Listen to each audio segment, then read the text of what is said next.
Montesquieu, cuyo nombre completo era Charles Louis de Secondat, barón de la Bret y de Montesquieu, fue un filósofo y político francés, que nació el 18 de enero de 1689 en el castillo de la Bret, cerca de Burdeos, Francia, y falleció en 1755. Él fue conocido por su teoría de la separación de poderes, que ha influido en la formación de constituciones democráticas en todo el mundo. Estudió en Juilly y posteriormente estudió Derecho en la Universidad de Burdeos y París. Él se convirtió en consejero del Parlamento de Burdeos, heredó la baronía de Montesquieu y el puesto de presidente del Parlamento. El espíritu de las leyes, su obra más importante, donde desarrolla su teoría de la separación de poderes. De acuerdo con Montesquieu, las formas de gobierno son 4, las cuales son despotismo. En esta forma de gobierno el poder reside en una sola persona que gobierna de modo tiránico. El gobierno de esta naturaleza es profundamente ilegítimo, de acuerdo con Montesquieu, y por supuesto no es deseable. Monarquía. El gobierno monárquico también reside en una sola persona, pero ésta se rige por leyes. Además, en este tipo de gobierno existen poderes intermedios, pero subordinados al del monarca, tales como la nobleza o el clero. Representa un avance respecto del despótico, pues existen leyes que constituyen contrapeso al poder absoluto. Oligarquía. Es aquella en la que el gobierno está en manos de un grupo, la nobleza, que legisla y hace cumplir las leyes, poseen ya el derecho de heredar sus puestos. Democracia. El poder reside en el pueblo, lo cual permite que los pobladores elijan representantes, sean a la vez súbditos y soberanos. Los representantes de una república democrática se rigen por leyes e instituciones legales. Además, existen contrapesos al poder del gobierno, tales como el poder legislativo y el judicial, que no se encuentran subordinados al poder del ejecutivo. En la vida cotidiana y actual, este principio se aplica de diversas maneras. Gobiernos democráticos, organizaciones de empresas donde se pueden observar ejemplos de la separación de funciones. En grupos de interés o asociaciones, la separación de funciones puede evitar la concentración de poder en un solo líder. Decisiones individuales. Durante la vida cotidiana podemos usar esta teoría al momento de tomar decisiones, al buscar diferentes opiniones y preguntar a otras personas profesionales en el tema. Nicolás Maquiavelo, uno de los pensadores políticos más influyentes del Renacimiento y de la historia general. Él nació en Florencia, en Italia, en 1469. Vivió una época turbulenta políticamente. Él fue diplomático, funcionario público, historiador y filósofo. Su obra más conocida fue El Príncipe, escrita en 1513, pero publicada después de su muerte en 1532. Maquiavelo es considerado fundador del pensamiento político moderno porque separó la política de la moral y la religión. Para él, el principal objetivo del gobernante debía ser mantener el poder y garantizar la estabilidad del Estado, aunque para lograrlo tuviera que actuar con dureza, astucia o incluso engaño. Realismo y pragmatismo. Se enfocó en la realidad política, no ideales utópicos, y se basaron sus ideas en la observación de la naturaleza humana y las acciones de gobernantes en esa época. El poder como fin. Su objetivo principal era la política, y consideraba que un gobernante debía ser capaz de mantener el poder a toda costa, incluso hasta llegar a usar engaños. Separación entre política y moralidad. Planteó que la política debe ser separada de la moralidad tradicional, que no debe estar sujeta a los mismos estados de la naturaleza humana. En ella tenía una visión pesimista de la naturaleza humana, creyendo que los individuos son egoístas y que la mayoría de ellos son impulsados por el deseo de poder y su beneficio personal. Una de sus frases famosas es: "El fin justifica los medios", que en sí no aparece en los textos, pero resume bien la idea de que en la política lo importante es el resultado, no necesariamente los métodos utilizados para alcanzarlo. En la vida personal, se puede adaptar al cambio y a pensar con cabeza fría, que puede ser clave para alcanzar metas difíciles. ¿Quién fue Immanuel Kant? Immanuel Kant nació el 22 de abril de 1724 en Königsberg, Prusia, y murió el 12 de febrero de 1804. Fue el cuarto de 11 hijos de una familia humilde y religiosa. Estudió en el Colegio Fredericianum y en la Universidad de Königsberg, donde se enfocó en física y matemáticas. Trabajó como tutor y más tarde obtuvo su doctorado. Escribió obras fundamentales para la filosofía, como Crítica de la razón pura y la metafísica de la moral. Su filosofía se conoce como idealismo trascendental, que buscó unir el racionalismo, que es el conocimiento por la razón, y el empirismo, que es el conocimiento por la experiencia. Propuso que no conocemos el mundo como realmente es, sino como nuestra mente lo interpreta. En el conocimiento a priori, este conocimiento no depende de la experiencia, y en el a posteriori, este conocimiento viene de la experiencia. En los juicios sintéticos a priori, estos son juicios que nos dan conocimientos nuevos sin necesidad de experiencia. La revolución copernicana de Kant. En esta propuso que no es el conocimiento el que debe ajustarse a los objetos, sino que los objetos se ajustan a las estructuras mentales del sujeto.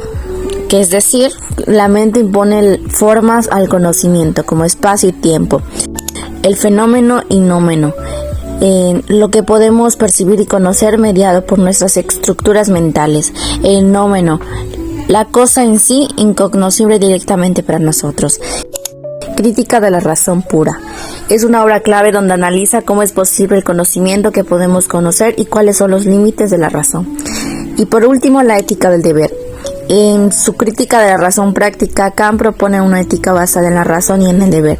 El imperativo categórico establece que uno debe actuar solo según máximas que puedan convertirse en ley universal.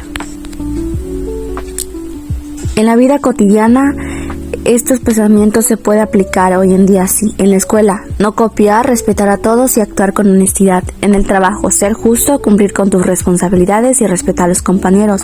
En la sociedad, es cumplir las leyes por convicción, defender los derechos humanos y tratar a todos con igualdad. En la vida personal, ser sincero, actuar con principios y valorar a las personas por quienes son, no por los que nos pueden dar. ¿Quién era Aristóteles? Nació en Estagira, reino de Macedonia, en el año 364 a.C. En el año 367 a.C., su padre murió y quedó en una situación económica sin presiones, y a los 17 años se traslada a Atenas e ingresa a la Academia de Platón, donde se queda 20 años, primero como estudiante y luego como tutor e investigador. En el año 347 a.C. fallece Platón y Aristóteles abandona la academia y se dirige a Asos, donde reinaba Hermías, tirano de Arteneo, con quien establece amistad, se convierte en su asesor y contrae matrimonio con Pitia. En el año 335 a.C. Aristóteles funda su propia escuela en Atenas. Le llama Liceo porque estaba en un recinto dedicado al dios Apolo Licio. Aristóteles fallece a los 63 años en el año 322 a.C. de úlcera en el estómago.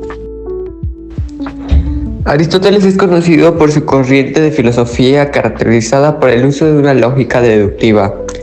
Es considerado el padre de la lógica formal y su enfoque se basa en el uso de silogismos para llegar a conclusiones lógicas. También se le conoce por el método analítico inductivo. Es el estudio de la metafísica y la física natural. Aristóteles utiliza la observación y la experiencia para llegar a conclusiones generales. También por el énfasis en la experiencia y la observación. Muy a diferencia de Platón, Aristóteles creía que la realidad se puede captar a través de los sentidos y que la apariencia es variable, pero la esencia es inmutable. También se le conoce por clasificar a las ciencias en lógica, que es estudio del pensamiento racional, la filosofía teórica, que es la física, matemática y metafísica, y la filosofía práctica, que podría ser la política y ética. Algunos de sus conceptos claves de sus pensamientos son cómo la esencia permanece y la apariencia es cambiante. La esencia se refiere a la sustancia o característica fundamental de las cosas, mientras que la apariencia es variable. El principio de no contradicción, una proposición y su negación no pueden ser verdaderas al mismo tiempo y en el mismo sentido. Asimismo, las falacias, que son argumentos que parecen válidos pero contienen errores lógicos. Y la teoría geocéntrica. Aristóteles propuso que la Tierra era el centro del universo, aunque esta teoría fue posteriormente negada. Aristóteles fue un filósofo griego cuyas ideas siguen siendo relevantes hoy en día. Sus pensamientos sobre ética y virtud destacan la importancia de cultivar hábitos saludables y buscar mejorar continuamente para lograr la felicidad. En la política y gobierno enfatiza la necesidad de priorizar el bienestar común y la virtud. En la metafísica y la ecología subraya la interconexión de todo el universo y la importancia de vivir de manera sostenible. Además, su enfoque en la lógica y el pensamiento crítico anima a desarrollar habilidades para analizar información de manera objetiva y tomar decisiones informadas. Eso se puede aplicar hoy en día para la toma de decisiones de una manera aún más racional. Al aplicar esas ideas en nuestra vida cotidiana, podemos vivir de manera más sostenible, virtuosa y llena de propósito, contribuyendo al bienestar de la sociedad y cultivando hábitos saludables que nos permiten alcanzar la felicidad y la realización personal. Aristóteles nació en el año 384 a.C. en Estagira, Macedonia. Desde joven mostró interés por el conocimiento, lo que lo llevó a ingresar a la Academia de Platón en Atenas en el año 367 a.C. Tras la muerte de Platón en el año 347 a.C., Aristóteles decidió abandonar la academia. En el 343 a.C. se convirtió en tutor de Alejandro Magno y más tarde, en el 335 a.C., fundó su propia escuela filosófica en Atenas, el Liceo. Luego, Aristóteles falleció en el año 322 a.C. en Calcis, Eubea. Siglos más tarde, en 1469, nació en Florencia, Italia, Nicolás Maquiavelo. A partir de 1498 ocupó cargos diplomáticos en la República de Florencia hasta que en 1512 fue destituido tras el regreso de los Medici al poder. En 1503 escribió su obra más reconocida, El Príncipe, la cual fue publicada póstumamente en 1532, posteriormente en 1517. Escribió discursos sobre la primera década de Tito Livio, donde desarrolla ideas sobre la república y la política. Después, Maquiavelo murió en 1527 en su ciudad natal. El pensamiento político siguió evolucionando con Charles Louis de Secondat, barón de Montesquieu, quien nació en 1689 en La Brette, Francia. En 1721 publicó Cartas persas, una crítica social y política en forma satírica. Su obra más influyente, El espíritu de las leyes, se publicó en 1748. En la que propuso la teoría de la separación de poderes, base de muchas constituciones modernas. Luego Montesquieu falleció en París en 1755. Finalmente, el filósofo alemán Immanuel Kant nació en 1724 en Königsberg, Prusia, actual Kaliningrado, Rusia. En 1781 publicó Crítica de la razón pura, considerada una de las obras fundamentales del idealismo trascendental. Posteriormente, en 1788, presentó Crítica de la razón práctica, enfocada en la ética y la libertad. En 1790 continuó con Crítica del juicio, donde abordó temas de estética y teleología. Finalmente, en 1797 publicó La metafísica de las costumbres, obra que incluye su famosa Metafísica de la ética. Después, Kant falleció en 1804 en su ciudad natal.